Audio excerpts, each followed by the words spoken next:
তো লোকজন বলতেছে মা এখন ঘটনা কি? বলে আমার পেটে 6 মাস, বলতো যদি বিয়ে করে ভালো, আর না হলে আমি এ জায়গায় আত্মহত্যা করে মারা যাব।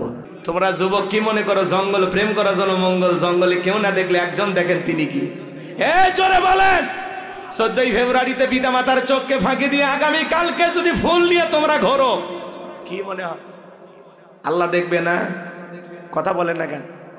5 টাকা ফকিরকে ভিক্ষা দেয় না, ফকির ভিক্ষা চাইলে 5 টাকা ভিক্ষা দেয় না, কিন্তু গোলাপ ফুল কালকে দাম বেড়ে যাবে। 5 টাকার গোলাপ 500 টাকা, 500 টাকার গোলাপ ফুল কিনে শেফালির পিছনে দৌড়াবে। কথা বলেন, কথা বলেন। যারা এই 14ই ফেব্রুয়ারিতে বিশ্ব ভালোবাসা দিবস পালন করে, মনে রাখবেন এটা বিশ্ব ভালোবাসা দিবস নয়, এটা বিশ্ব বেহায়া দিবস, নোংরা দিবস, অশ্লীল দিবস। কথা বলে ঠিক না? মুসলমানের ভালোবাসা 12 মাস, নির্দিষ্ট দিনে ভালোবাসা পালন করে ওই লন্ডন আমেরিকার লোকেরা, কারণ ওদের ভালোবাসা বুঝানোর মানুষ নেই। ওরা কুত্তে কোলে নিয়ে ঘরে, সন্তানকে ভালোবাসে না। কথা বলে ঠিক না? আমরা কি ওইরকম? আমরা সন্তানকে কাঁধে নিয়ে ঘুরি। কথা বলে ঠিক না? আমাদের ভালোবাসা 12 মাস। এগুলো দিবস বাদ দাও। কার্তিক মাসে কুকুর ভালোবাসা পালন করে, রাস্তাঘাটে দেখেন না আপনারা? হ্যাঁ, মুসল্লি নামাজ পড়তে যাচ্ছে, নামাজে যাচ্ছে, তাও দেখিস না মসজিদের সামনে উঠে জোড়াই জোড়াই। কথা কয় না কেন? আচ্ছা, কুত্তের কি আদব কায়দা আছে? ওরা কি ভদ্রতা বোঝে? কার্তিক মাসে যেরকম কুকুরের প্রেম বাইরে যায়, এই 14ই ফেব্রুয়ারিতে পার্কের চিপাই চিপাই, জোড়াই জোড়াই, বাকবাকুম যারা করে, এরা ওই কুকুরের স্বভাব পাইছে।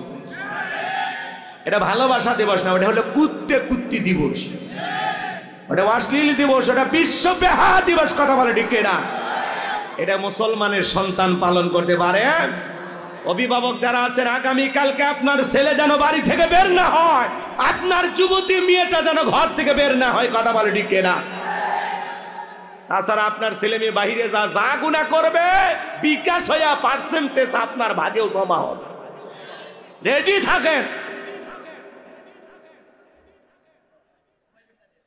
সময় বিরক্ত হয়েছে? কিসের ভালোবাসা দিবস? এই কিসের ভালোবাসা দিবস? ভালো হয়ে যায়, 10 টাকার একটা গোলাপ ফুল নিয়ে যায়, আই লাভ ইউ। ওরে বাবা, এই বিয়ের আগে অবৈধ প্রেম ভালোবাসা করা জায়েজ না হারাম? ওয়াল্লাযীনা হুম লিফুরুজিহিম হাফিজুন।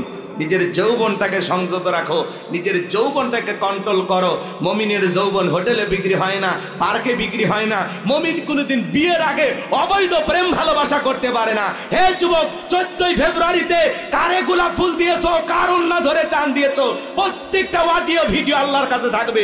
কিয়ামতের ময়দানে জবাব দিতে হবে।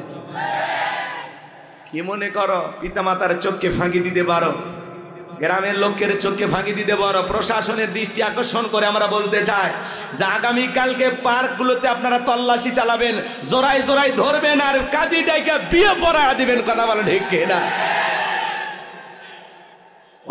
অনেক সময় আমরা দেখেছি এই 14ই ফেব্রুয়ারিতে পার্ক থেকে জোড়ায় জোড়ায় ছেলে মেয়েদেরকে ধরা হয়। থানায় তার মা বাবাকে কল দিয়ে ডেকে পুলিশ ডাইকে বলে আপনার ছেলে এই কাম করছে, নিয়ে যান। একটা বাবার জন্য লজ্জা। কথা বলে ঠিক না? আপনার ছেলে মেয়েকে থানায় ধরে নিয়ে যায়, সেখান থেকে আপনাকে ডেকে বলা হয় আপনার ছেলে মেয়েকে আমরা প্রেম করতে গিয়ে গ্রেফতার করছি, ধরে নিয়ে আসছি। তাহলে বলেন তো, এটা বাবা মার জন্য একটা লজ্জার বিষয় না? এই জন্য এগুলো কুত্তা দিবস পালন করা যাবে? এগুলো বিশ্ব ভালোবাসা দিবস না, এগুলো বিশ্ব বেহায়া দিবস। কথা বলেন ঠিক না? এই দিনে কত নারী তার সতীত্ব হারায়। কথা বলেন ঠিক না? ও মা, ও বোনেরা, খবরদার, বেপরদায় চলাফেরা করা যাবে না। আজকে যে নোংরামির মূল কারণ হলো এই মোবাইল। কথা বলেন না? মোবাইলের ওজন কম, কিন্তু মোবাইলের মাধ্যমে পাপের ওজনটা অনেক বেশি। কথা বলেন ঠিক কি না? সারা রাত অনলাইনে উল্টাপাল্টা ভিডিও দেখে আর নিজেকে কন্ট্রোল করতে পারে না। এই কথা বলেন নাকি আপনারা? একা একা কম্বলের ভিতরে অশ্লীল ভিডিও দেখেন। পিতামাতা যখন এসে ধমক দেয়, রুবেল কি করিস, তখন বলে বাংলাদেশের স্বাধীনতার যুদ্ধ হয়েছে 1971 সালে, পড়ার ভান কর, আবার চলে যায়, আবার মোবাইলে দেখে। আছে না না? আছে না না? ও দেশে মোবাইল আইছে, চিঠি বন্ধ হইয়াছে, দিওয়ানা বানাইছে, পোলা মাইয়ার মনের কথা ভাসে বাতাসে। ও দেখো পোলা পানের মন বাদা ফেসবুকে এখন, ও দেখো পোলা পানের মন বাদা ফেসবুকে এখন, মোবাইলে চ্যাটিং কইরা কাটায় সারাক্ষণ। এই মোবাইল পাইয়া দেখো মদনের মাইয়া, এই মোবাইল পাইয়া দেখো মদনের মাইয়া কি কাণ্ড ঘটাইছে, স্বামী সংসার রাইখা নাকি পলাইয়া গেছে, সে যে স্বামী সন্তান রাইখা নাকি পালাইয়া গেছে। 2 বাচ্চার মা 4 বাচ্চার মা পরকে প্রেম করে আরেকটা ছেলের হাত ধরে পালিয়ে যায়। যে নারী স্বামী রেখে সন্তান রেখে আরেকটা ছেলের হাত ধরে পালিয়ে যায়, ওটা নারী না, ওটা পাশানি, ওটা ডাইনি, কালনাগিনী, বিশ্বাসঘাতক নারী, নারী জাতির কলঙ্ক, কলঙ্ক, কলঙ্ক। দোয়া করব কি ভয় লাগে নাকি আপনাদের? এতে কি হয়েছে আপনার সমস্যাটা কি? এই যুবকদের ওয়াজ করলে খারাপ লাগে নাকি? বয়স হয়ে গেছে তো এলে ভাল লাগিচ্ছে না। ওই কাল পারে ঘুরে আসছে যে চাষি মিস কল দিছে নাকি? হ্যাঁ, চেপে যান না, মাথা গরম করেন, একের সব লন্ড ভন্ড করে দেবো। কথা কন ঠিক কিনা? এই ছেলে শোনো, তোমাদেরকে বলছি, একটা নারী কেমনে পারে 2টা সন্তান 4টে সন্তান রেখে পর পুরুষের হাত ধরতে? ও মা, ও বোন, তোমার অন্তরে কি আল্লাহর ভয় নাই? কেমনে পারো তুমি মা, কেমনে পারো স্বামী রেখে সন্তান রেখে আরেকটা ছেলের হাত ধরতে? কেমনে পারো মা, কেমনে পারো? তোমার বাড়ি সেই বরিশাল, তুমি কেমনে যশোর জিগর গাছায় আসো? এসে বলে এই গ্রামের বল্টু কি করছে মা? বলে আমার সাথে মোবাইলে প্রেম করেছি। আর কি? আমরা একাধিকবার স্বামী স্ত্রীর মধ্যে হোটেলে, আর বললাম না, বুঝে নেন। কি হয়েছে মা? বলে আমার ভালোবাসা বাইরে গেছে। 14ই ফেব্রুয়ারিতে এতই বিশ্ব ভালোবাসা দিবস পালন করে, ভালোবাসা দিবস পালন করতে গিয়ে মেয়ে কয়েকদিন পরে বমি করে। কথা কয় না কেন? তো বলে মা ঘটনা কি বলো, বল্টুর কি অপরাধ? বলে বল্টু আমার সন্তানের বাবা। তোমাদের কি বিয়ে হয়েছে? বলেন না। আসমান জমিন সাক্ষী। কে সাক্ষী? আছে না? নাই। এখনকার যুবকের আবার ইউটিউবে সার্চ দিয়ে শোনে কিভাবে মেয়েকে পটাইতে হয়, কোন টিপস আছে না, বলে ইউটিউবে সার্চ দিয়ে শোনে ওই ডায়লগ দেয়, আকাশ সাক্ষী, বাতাস সাক্ষী, আসমান জমিন সব সাক্ষী, তুমি আমার, আমি তোমার, মায়ের দুধের কসম তোমার এই বউ বানাবো। শেষ। আর কবুল বলা লাগে নাকি? রাগ করেন, মন খারাপ করছেন আপনারা? তো লোকজন বলতেছে মা এখন ঘটনা কি? বলে আমার পেটে 6 মাস, বলতো যদি বিয়ে করে ভালো, আর না হলে আমি এ জায়গায় আত্মহত্যা করে মারা যাব। তোর তো বরিশালে লঞ্চে ওঠার আগে মরা উচিত। এ কথা বল। যেই নারী বলে আমি এই ছেলেকে বিবাহ করব, ওর সন্তানের মা আমি, বিবাহের আগে এই কথা যেই নারীর মুখ থেকে বের হয়, এর চাইতে সবচাইতে নিকৃষ্ট, বেহায়া, অসভ্য নারী আর দুনিয়াতে কেউ হতে পারে না। এই মহিলা কেমনে পারলি বিয়ের আগে একটা ছেলের সাথে এরকম করতে?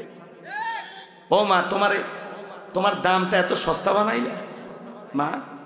তুমি না খাদিজা ফাতেমার উত্তরসূরি মা? ও মা, নিজেকে এত সস্তা কেন বানাইছো মা? হাজার হাজার ঘটনা ঘটতেছে বিবাহের দাবিতে ছেলের বাড়িতে এসে মেয়ে অনশন ধর্মঘাত পালন করছে। কই কোনো ছেলে তো যায় না, তোমরা আসো কেন? তার মানে কি অসল? সুযোগ সন্ধানী হওয়া যাবে না। রাগ করেন নাকি আপনারা? মা বোনদের বলে যাই, মা খবরদার, খবরদার, বেপরদায় চলাফেরা করবেন না, পর্দা করবেন। মা বিবাহের আগে কোনো ধরনের অবৈধ কোনো সম্পর্কে জড়ানো যাবে। আর এই ছেলে তোমাদেরকে বলতেছে, শোনো, তোমার স্ত্রীর সাথে যদি কেউ পরকীয়া প্রেম করে মাইনে নেবা? মাইনে নেবা? কথা কয় না। ভালোবাসা শেয়ার করবা নাকি? তোমার স্ত্রীর সাথে কেউ পরকীয়া প্রেম করলে মানবা? তোমার বোন, তোমার মা কখনোই মানবা না। তাহলে ওই নারী কারো না কারো স্ত্রী, কারো না কারো মেয়ে, কারো না কারো মা, তাহলে ওই নারীর সাথে কেমনে তোমার সাথে যায়? কত নারী আছে অসহায়, বিয়ে হয় না, গরিব, যাও বিয়ে করো, আল্লাহ খুশি হবে। কত বিধবা নারী আছে 2-3টা বাচ্চার মা, যাও বিয়ে করো, আল্লাহ খুশি হবে। কথা কন ঠিক কিনা? আল্লাহ যেন আমাদের হেদায়েত দান করেন। এটা জোরে বলেন আমিন। দেশে টিকটক আসিয়া সব গেল ভাসিয়া, টিকটক ভিডিও আছে না, ছেলে মেয়ে সব এখন টিকটক ভিডিও করে, কথা কন নাকি আপনি? এই টিকটক ভিডিও করে, আপনাদের এলাকা অবশ্য নাই। ওদেশে টিকটক আসিয়া সব গেল বাসিয়া, সিদ্দিক সোরা নায়ক হইছে আইডি খুলিয়া, হিরো আলম নায়ক হইছে আইডি খুলিয়া। এই মোবাইলে হাই কি জাদু আছে ভাই, পোলাপান বুঝাছে, পড়ালেখা তুইলা রাখছে সপ্তম আকাশে। এখন আর পড়াশোনা ভাল লাগে না, অটো পাস, কথা কন ঠিক না? ফ্রি ফায়ার পাবজি পাবজি আছে না নাই? অনলাইনে জুয়া আছে না নাই? অনলাইনে জুয়া, ফ্রি ফায়ার পাবজি পাবজি। একজন ফ্রি ফায়ার খেলতে খেলতে ট্রেনের তলে পড়ে যা, তার টের হয় না, আছে না নাই? আল্লাহ যুবকদের হেদায়েত দান করুন, জোরে বলুন আমিন। এইবার লোকমান হাকিম ডেকে বলে, বাবা দিনের আলোতে রাতের আধারে গোপনে প্রকাশে যা করো সবকিছু আল্লাহ তাআলা লিপিবদ্ধ করেন। তুমি যদি সরিষার দানার পরিমাণও কিছু করো, আল্লাহ এটাও কিন্তু তোমার আমল নামে হাজিরি করবে। আল্লাহ সূক্ষ্মদর্শী, সব বিষয় আল্লাহ তাআলা খবর রাখেন। এরপরে সন্তানকে বলতেছেন, ইয়া বুনাইয়া কিমিস সালাহ, হে আমার বৎস সালাত কায়েম করো, সালাত কায়েম করো, নামাজ আদায় করো। সন্তানকে আদর করে ডাকবেন, হে আমার আব্বা জান চলো মসজিদে যায়। পৃথিবীর সকল বাবা তারা ছেলের হাত ধরে মসজিদে নিয়ে যাবে, যারা কথা বলেন ঠিক কিনা? সন্তানদেরকে নামাজি বানাবো ইনশাআল্লাহ। ইয়া বুনাইয়া কিমিস সালাহ, হে আমার বৎস, আমার কলিজার টুকরা সন্তান সালাত কায়েম করো। বাবা হিসাবে যদি ছেলেকে নামাজি না বানাইতে পারি, কেমন বাবা হলাম? ছেলেদেরকে মসজিদে নিয়ে যাবেন আর মেয়েদেরকে বলবেন, আম্মু ওঠো নামাজ পড়ো। বউকে বলবেন, সূরা তাহরিমের 6 নম্বর আয়াতে আল্লাহ কি বলেছেন? হে ঈমানদারগণ, নিজেরাও জাহান্নামের আগুন থেকে বাঁচো, তোমার আহাল পরিবার পরিজন যারা আছে তাদেরকেও জাহান্নামের আগুন থেকে বাঁচানোর চেষ্টা করো। কথা বলে ঠিক কি না? শুধু একা নামাজ পড়লে হবে না, ছেলে মেয়েদেরকেও নামাজি বানাবো ইনশাআল্লাহ। শুধু মসজিদটা সুন্দর করলে হবে না, এই মসজিদে যারা সালাত আদায় করবে তাদের ঈমান আমলটাও সুন্দর হওয়া দরকার, আছে না নাই? এরপরে সন্তানকে বলতেছেন, ও আমরু বিল মারুফ, সৎ কাজের আদেশ দিবা, ভালো কাজ করবা।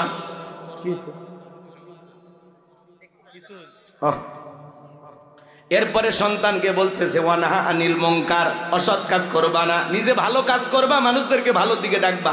ওয়ানহা আনিল মুনকার, নিজে অসৎ কাজ করবা না, মানুষকে অসৎ কাজ করতে দিবা না। যে অন্যায় আছে যেখানে প্রতিবাদ চলবে সেখানে। ওয়াসবির আলা মা আসাবাক, বিপদ আপদ মুসিবত আসলে সবর করবা, ধৈর্য ধারণ করবা।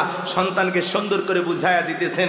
এরপরে বলতেছেন, ওয়ালা তুসাইদ খাদ্দাকা লিন-নাসি ওয়ালা তামশি ফিল আরদি মারহা ইন্নাল্লাহা লা ইউহিব্বু কুল্লা মুখতালিন ফাখুর। ও আমার সন্তান, মানুষকে তুচ্ছ তাচ্ছিল্য করবা না, অবজ্ঞা অবহেলা করবা না। আজকে মোটা মানুষ চিকন দিকে অবহেলা করে, ফর্সা কালাদারে দিকে অবহেলা করে, ধনী গরিবকে দিকে অবহেলা করে, কথা বলে না? শিক্ষিত মূর্খকে দেখে অবহেলা করে, আছে না না ভাই? ধনওয়ালা সম্পদওয়ালা গরিব দুঃখীকে দেখে অবহেলা করে। এই যে সমাজে আছে, সন্তানকে বলতেছে, বাবা মানুষকে কখনো তুচ্ছ তাচ্ছিল্য করবা না, অবজ্ঞা অবহেলা করবা না। আমরাও সন্তানদেরকে এইভাবে বুঝিয়ে গড়ে গড়ে তুলবো। বাবা ড্রাইভারকে আঙ্কেল বলবা, কথা কয় না? ড্রাইভারকে কি বলবা? আঙ্কেল বলবা। দারোয়ানকেও সালাম দিবা, আঙ্কেল বলবা। কিন্তু আমরা কি বলি? এই ড্রাইভার ছোট লোক, কেন কথা বলতেছিস তার সাথে? দারোয়ানের সাথে কিসের কথা? কথা বলেন, এরকম আছে না? ছেলে মেয়েদেরকে উৎসাহ দেয়, এই তুমি কোন বংশের ছেলে তুমি জানো না? 2-4টা মার্ডার করবা, এ তোর বাপ আছে, তোর বাপ আছে। মনে হয় সন্তানকে ক্যাডার মাস্তান বানাবে, এরকম বাবা আছে না নাই? এরা বাবা নামের ইবলিশ, আছে না? কেন আপনার সন্তানকে আপনি উস্কায় দেন? সন্তানকে বিনয়ী বানাবেন, নম্র বানাবেন, ভদ্র বানাবেন, মানুষের সাথে যেন উত্তম আচরণ করে, জোরে যেন কথা না বলে, সবাইকে যেন সালাম কালাম দিয়ে চলে। পারবো তো ইনশাল্লাহ। এরপরে বলতেছে, ওয়ালা তামশি ফিল আরদি মারহা, এই জমিনে দাম্ভিকতা করবা না, অহংকার করবা না, অহংকারের সহিত জমিনে বিচারণ করবা না। আপনি কি অহংকার করে পা দিয়ে লাথি মেরে জমিন ফাটায় ফেলতে পারবেন? আপনার পায়ের 12টা বেজে দেবে, আল্লাহর জমিনের কোনো কিছু হবে না, কথা বলে ঠিক কিনা? এরপরে বলতেছেন, বাবা এই দুনিয়াতে যারা অহংকার করে আল্লাহ তাদেরকে পছন্দ করে না। অহংকারী বান্দাকে আল্লাহ ভালোবাসে না। অনেক কথা বলার ছিল, কেউ তো এলোমেলো ভাবে আলোচনা করতে করতে প্রায় রাত 1টা বেজে গেছে, আমি তো খেয়ালই করিনি। স্যার বারবার বলতেছেন শেষ করতে, কমিটির ভাইয়েরাও বলতেছেন হুজুর শেষ করলে ভালো হয়। আলহামদুলিল্লাহ সব দিকে আলোচনা আমি যতটুকু বলেছি, বক্তা শ্রোতা সবাইকে যেন সূরা লোকমানের এই 12টি উপদেশ, আরো 2টি উপদেশ ছিল ওইদিকে যাওয়ার সুযোগ নেই, যতটুকু বলেছি আল্লাহ যেন বক্তা শ্রোতা সবাইকে আমল করা তৌফিক দান করেন। জোরে বলুন আমিন। এই ভাই, এই বসেন বসেন বসেন, কি আপনাদের কোনো দাবি সভা নাই তো? বসে, কি দাবি? মোনাজাত হবে না? আচ্ছা আচ্ছা, বসেন বসেন। আমি যে 3টি কথা বাকি রাখছিলাম এর মধ্যে শোনেন, সব কথাগুলো শেষ করা সম্ভব নয়। বলতে গেলে আরো আধা ঘন্টা ওয়াজ করতে হবে। যতটুকু আলোচনা হয়েছে, গ্রামবাসী, কবরস্থান, সবার জন্য দোয়া হবে ইনশাল্লাহ। জমিদানকারী যুবক ভাইরা সবার জন্য আমরা দোয়া করো। শোনেন ছেলেটা, এই দেখুন ছেলেটা কি ধরছে, কোদাল ধরছে। শোনেন শোনেন, বেয়াদবির পরিণাম কত ভয়ঙ্কর। শোনেন শোনেন, ছেলেটা যখন কোদাল তুলে ধরছে মাকে মারার জন্য, মা তাকায় দেখে সন্তান আমাকে আঘাত করার জন্য কোদাল তুলে ধরছে। মা তখন চিৎকার মেরে বলতেছে, আমাকে বাঁচাও, ও আল্লাহ আমাকে বাঁচাও। এই কথা বলে মা জোরে দৌড়ে চলে গেছে। 2-3 জমিন পার হয়ে গেছে। 2-3টা জমিন পার হয়ে যখন গেছে, কিছুক্ষণ পরে ছেলেটাই বলতেছে, মা তুমি আমাকে বাঁচাও, ও মা তুমি আমাকে বাঁচাও। মা তখন পিছন দিকে ফিরায় দেখে সন্তান কেন এই কথা বলে। মায়ের মন দেখেন, কিছুক্ষণ আগে যে ছেলেটা মারে হত্যা করতে চাইলো, সেই ছেলের আওয়াজ শুনতে পেয়ে মা দৌড়ে চলে আসলো। এবারে এসে দেখে এই জমিনের ভিতরে তার সন্তানটা চলে যাচ্ছে নিচের দিকে। তখন মা চিৎকার মারলেন, কে কোথায় আছেন, আসেন, আমার ছেলেটাকে জমিন নিয়ে নিল, তোমরা আসো। মানুষজন আস্তে আস্তেই এই সন্তানটা জমিনের ভিতরে চলে গেল। মানুষ তখন এসে বলে, কোথায় গেছে? বলে এই নিচে, এই মাটির নিচে আমার সন্তান গেছে। 70 হাত মাটি গর্ত করার পরে ওই ছেলেটার কোনো হদিস খুঁজে পাওয়া যায়নি। এই জন্য মনে রাখবেন, পিতামাতার সাথে বেয়াদবি করলে মা বাবা মাফ করলে করতে পারে, কিন্তু আরশের মালিক আল্লাহ যদি একবার ধরে অবস্থা খুবই খারাপ হবে। কথা বলেন ঠিক না? এই জন্য আমরা কখনো মা বাবার অভিশাপ নেব না, বরদোয়া নেব না, উগ্র আচরণ করব না। আমরা বিনয়ী হব, মা বাবাকে ভালোবাসা দিয়ে বুকে টানবো, আমরা তাদেরকে আগলায় রাখবো। ছোটবেলায় তারা যেরকম আমাদেরকে কোলে কোলে আগলায় রাখতেন, শেষ বয়সে আমরা তাদেরকে ভালোবাসা দিয়া, মহাব্বত দিয়ে আগলায় রাখবো। আল্লাহ কবুল করুন, জোরে বলুন আমিন। ওয়া আখিরি দাওয়ানা আলহামদুলিল্লাহি রাব্বিল আলামিন। স্যার দোয়া। اللهم آمين ربنا ظلمنا أنفسنا وإن لم تغفر لنا وترحمنا لنكونن من الخاسرين। আল্লাহ তাআলা আজকের তাফসীরুল কোরআন মাহফিলের শ্রদ্ধাভাজন সভাপতি হযরত মাওলানা শফিকুল ইসলামকে কবুল করো, হাফেজ জাহিদ বিন আবু বকরকে কবুল করো, হযরত মাওলানা মুফতি সাইফুল্লাহ বিন কোরবান সাহেবকে আল্লাহ কবুল করো। হে রব্বুল আলামিন, এই গ্রামবাসী, প্রবাসী, কবরস্থান, জমিদানকারী এবং যুবক ভাইদের জন্য আল্লাহ তাআলা আজকের আয়োজন, আল্লাহ তাআলা তারা অনেক কষ্ট করেছেন, অক্লান্ত পরিশ্রম করেছেন, যারা যেভাবে টাকা পয়সাতে সহযোগিতা করেছেন, আল্লাহ সকলের সহযোগিতাগুলো কবুল আর মঞ্জুর করে নেন। আমরা যারা হাত তুলে ধরেছি, অনেকের মা নাই, বাবা নাই, এতিম বানায় কবরে চলে গেছে। জনম দুঃখিনী মা বাবার কবরে আর সবটুকু পৌঁছায় দাও। পিতা মাতার কবর জান্নাতের বাগান বানায় দাও। রব্বির হামহুমা কামা রব্বায়ানি সগীরা ওয়া রব্বির হামহুমা কামা রব্বায়ানি সগীরা।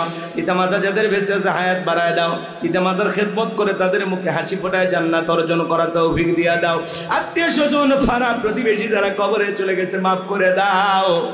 আল্লাহ, এই গ্রামে যত মানুষ কবরে শায়িত, যে কবরস্থানের উদ্যোগে আজকের মাহফিল, আল্লাহ তাআলা সমস্ত কবরবাসীর কবর আযাবগুলো মাফ করে দাও, কবরগুলো জান্নাতের বাগান বানায় দেন। আল্লাহ, এই গ্রামের ওপর খাস রহমত বরকত নাজিল করেন, এলাকাবাসীকে কবুল করে নেন। আল্লাহ তাআলা, তোমার কাছে দোয়া করি, আল্লাহ নফসের ধোকায় পড়ে, দুনিয়ার মহব্বতে পড়ে, দিনের আলোতে রাতের আধারে গোপনে প্রকাশে অনেক গুনাহ করে ফেলেছি গো মালিক। আমাদের সকলের তামাম জিন্দেগির গুনাহগুলো মাফ করে দাও। এমন জায়গায় বসে গুনাহ করেছি দুনিয়ার কেউ জানে না, তুমি জানো। তুমি যদি মাফ না করো, আমরা কার কাছে যাব? ফিরাইয়া দিও না মালিক, ফিরাইয়া দিও না। আমাদের সকলের তামাম জিন্দেগির গুনাহগুলো মাফ করে দাও। আল্লাহ, আমার প্রবাসী ভাইরা, এই গ্রামবাসী অনেক সহযোগিতা করেছে, বিশেষ করে যুবক ভাইরা দিনরাত পরিশ্রম করেছে। আল্লাহ, প্রত্যেকটা যুবকের ইমান খালিদ বিন ওলীদের মতো বানায় দাও, আমির হামজার মতো বানায় দাও। আগামী বছর আরো বড় পরিসরে মাহফিলকে কবুল করো। আল্লাহ, প্রিয় স্যার জাহাঙ্গীর হোসেনকে কবুল